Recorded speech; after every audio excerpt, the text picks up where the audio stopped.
Okey, Assalamualaikum. So, mula-mula kita pilih video yang nak kita edit. Pilih, tekan add.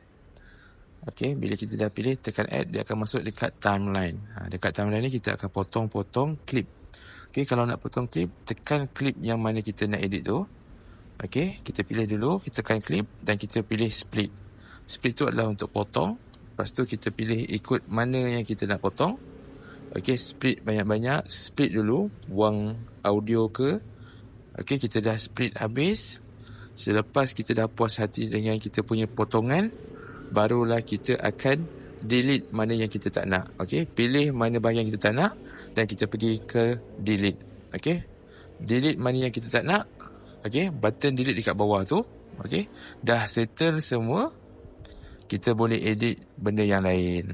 Okey, seterusnya kita boleh letak tulisan. Add text. Okey, kita tulis dekat sini apa-apa wording yang kita nak masukkan.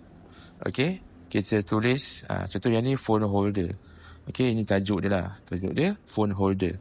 Lepas kita tulis phone holder, dekat bawah tu dia ada banyak option dan kita boleh bergerakkan. Kita boleh gerakkan tulisan ni ke mana-mana kita nak.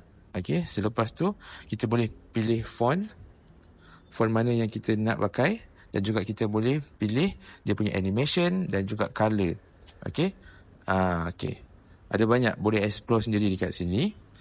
Okey, first kita pilih font dulu, font yang free saja. Kalau tuan-puan ada beli pro, ada banyak lagi option lah. Size pun boleh kita size kecil dan besarkan.